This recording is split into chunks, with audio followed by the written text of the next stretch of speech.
I am Randhir Kumar, Faculty of Mathematics. Today I discuss complex number for 11th class. आज हम लोग आपको बताएंगे आर्गन प्लेन।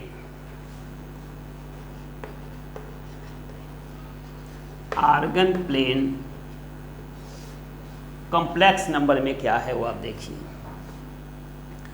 आर्गन प्लेन में क्या है कि यह मान लीजिए कि एक कोऑर्डिनेट सिस्टम है एक्स एक्सिस और वाई एक्सिस का। यहाँ पर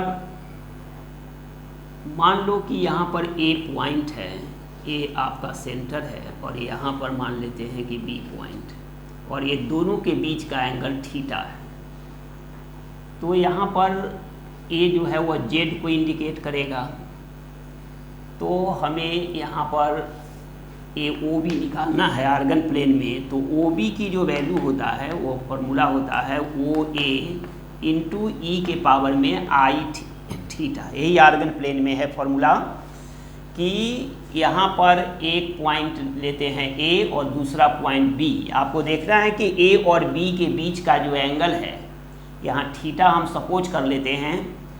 तो ए अगर ओ ए की वैल्यू दिया हुआ है, दैट मीन्स कि यह आपको दिया हुआ है जेड, और यहाँ बी का निकालना है आर्गन प्लेन में। तो ओ बी की वैल्यू ओ ए और into e to the power i into theta होता है।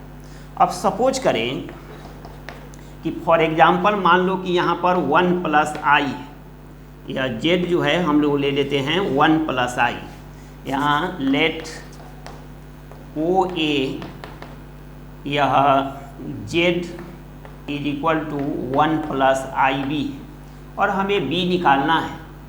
और इफ यह थीटा सपोज करते हैं कि यह पाई बाई 2 है, तो यहाँ पर हम लोग ओ बी जब निकालेंगे तब यहाँ पर फॉर्मूला क्या है 1 प्लस आई और इंटू ई के पावर में आई इंटू थीटा होता है। तो यहाँ पर आप देख रहे हैं कि 1 प्लस आई और इंटू ई के पावर में आई पाई बाई 2 हुआ। अब हम लोग यहाँ पर 1 प्लस आई ई के पावर में आई पाई बाई 2 का फॉर्मूला है कॉस पाई बाई 2 और plus i sine pi by 2। एक चीज़ आपको बतला दूं कि यहाँ पर ये डी मोइवर्स थ्योरम है। डी मोइवर्स थ्योरम यह होता है कि cos थीटा प्लस यह i sine theta whole to the power n, यह हो जाता है cos n थीटा और plus i sine n theta. इसमें वेयर n जो है वह एक रेशनल नंबर है, यह एक रेशनल नंबर है। और दूसरा फॉर्मूला यूज होता है यूलर्स थ्योरम। यह है यूलर्स थ्योरम। यह यूलर्स थ्योरम क्या है कि यहाँ पर e के पावर में आई थीटा, यह होता है आपका cos theta plus i sine theta. पहले हम लोग इसको देखें कि डी मोइवर्स थ्योरम का स्टेटमेंट है कि cos theta plus i sine theta whole to the power n, यह होता है cos n थीटा। ये जो पावर है वह एंगल में मल्टीप्लाई हो जाता है। तो यहाँ cos n theta plus i sine n theta हो जाता है। Where n is equal to rational number. ये जो n है वह रेशनल नंबर होना चाहिए। रेशनल नंबर किसे कहते हैं आप जानते हैं कि positive integer, negative integer and fractional number p by Q के फॉर्म में। और यूलर्स थ्योरम कहता है कि e के पावर में आई थीटा, यह होता है cos theta plus i sine theta. अब हम लोग आते हैं कि यहाँ पर आर्गन प्लेन में मान लेते हैं कि यह ए पॉइंट है जो जेड को रिप्रेजेंट करता है, और इसकी वैल्यू हम लोग ले लेते हैं 1 प्लस आई। तो हमें बी का आपको कॉम्प्लेक्स नंबर फॉर्म में निकालना है। तो ये दोनों के बीच का एंगल अगर दिया हुआ है थीटा, या थीटा कुछ भी हो सकता है, तो ये फॉर्मूला है O B is equal to O A into e के पावर में आई थीटा। यहाँ पर हम सपोज करते हैं कि ये जो ओ ए है वह जेड 1 प्लस आई है। तो और थीटा जो है वो हम लोग मान लेते हैं कि यह एक दूसरे पर परपेंडिकुलर है। तो अगर थीटा पाई बाई 2 अगर लेते हैं, कुछ भी हो सकता है, पाई बाई 3 भी हो सकता है। तो यहाँ पर O B is equal to यह होता है, यहाँ पर फॉर्मूला लिख देते हैं, O B is equal to O A और इंटू ई के पावर में आई थीटा। तो यहाँ पर 1 प्लस आई इंटू ई के पावर में i theta, 1 plus I into e के पावर में थीटा है π/2, तो आई π/2, और इस फॉर्मूला से यहाँ पर cos π/2 प्लस आई साइन π/2 यहाँ लिखेंगे बाई यूलर्स थ्योरम। यह यूलर्स थ्योरम से ऐसा लिखा गया। अब आप जानते हैं कि 1 प्लस आई और cos π/2 की वैल्यू 0 होता है और आई साइन π/2 आई होता है। अब यहाँ पर हम लोग मल्टीप्लाई करेंगे तो आई और प्लस आई स्क्वायर, तो यहाँ आ गया आई और -1, यानी -1 प्लस आई। इसका यह मीनिंग हुआ कि हमारा ओ बी जो है यह फाइंड आउट हो गया। ओ बी यह क्या हुआ, -1 प्लस आई। अगर ओ ए 1 प्लस आई हो तो यहाँ पर ओ बी की वैल्यू -1 प्लस आई होगा, लेकिन यहाँ कंडीशन अप्लाई है कि थीटा अगर π/2 है तो।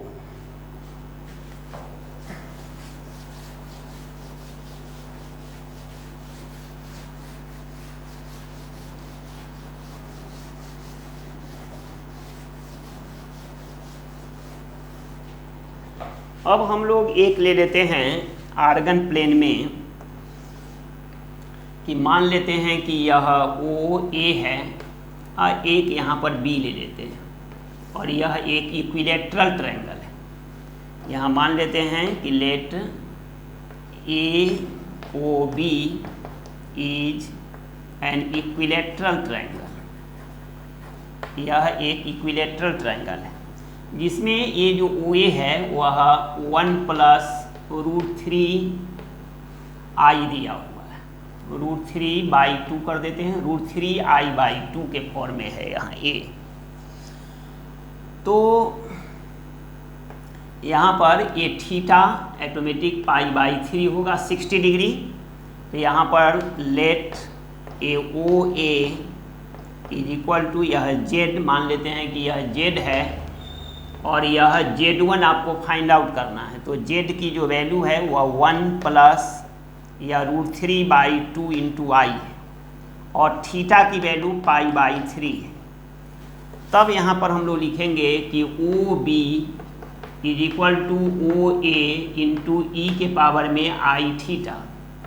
तो O B is equal to O A की वैल्यू है 1 प्लस √3/2 इंटू आई और इंटू ई के पावर में आई π/3, और यहाँ पर 1 प्लस √3/2 इंटू आई और ई के पावर में आई π/3, यह होता है cos π/3 और प्लस आई साइन π/3।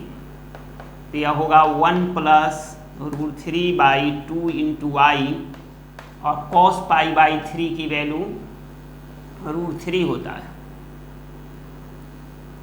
cos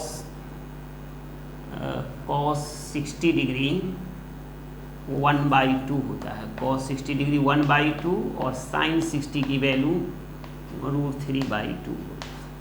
अब हम लोग इसको मल्टीप्लाई करेंगे तो यह हो जाएगा 1/2 प्लस यह √3/2 इंटू आई, इससे करेंगे तो यह होगा प्लस √3/4 इंटू आई और ये आई स्क्वायर -1, तो यह √3 यानी 3/4। अब हम लोग यहाँ पर 1/2 और -3/4 और प्लस यहाँ पर √3/2 प्लस √3/4 इंटू आई। इस तरह देखा कि यहाँ पर 2 2 जा 4, तो 2 - 3 और प्लस 4, यहाँ 2√3 और प्लस √3 इंटू आई। इस तरह यहाँ पर आपको लिख देते हैं कि ओ बी की जो वैल्यू होगा यह 2 - 3 -1/4 और प्लस 3√3/4 और इंटू आई। ये आपका Z1 की वैल्यू आ गया -1/4 प्लस 3√3/4 इंटू आई। यही आर्गन प्लेन है कि जब कोई पॉइंट की वैल्यू दिया हुआ है, अगर वह दूसरे पॉइंट की वैल्यू निकालना है और दोनों के बीच का एंगल कुछ दिया रहेगा, तो हम लोग यहाँ एक इक्विलेटरल ट्रायंगल लिए हैं जिसमें यह ए जेड की वैल्यू 1 + √3i/2 दिया हुआ है। और आप जानते हैं कि इक्विलेटरल ट्रायंगल में दोनों के बीच का एंगल π/3 होता है। तो हम लोग OB = OA × E के पावर में I θ फॉर्मूला लगाएंगे। तो यहाँ पर OA के प्लेस पर हम लोग 1 + √3/2 × I और इंटू E के पावर में I π/3 करेंगे। यह कंटिन्यू करेंगे और यहाँ फार्मूला यूलर्स थ्योरम लगेगा cos π/3 + I sin π/3। तो यह 1 + √3/2 और cos 60 की वैल्यू 1/2 और sin 60 की वैल्यू √3/2 होता है। अब हम लोग यहाँ पर मल्टीप्लाई करेंगे 1 से, तो 1/2 × √3i/2 और इसे करेंगे तो √3/4 × I और इसको करेंगे तो -3/4। अब 1 - 3/4 और √3i/2 √3/4 × I, यहाँ पर LCM लेकर हमारा Z1 की वैल्यू -1/4 + 3 √3/4 × I आ गई।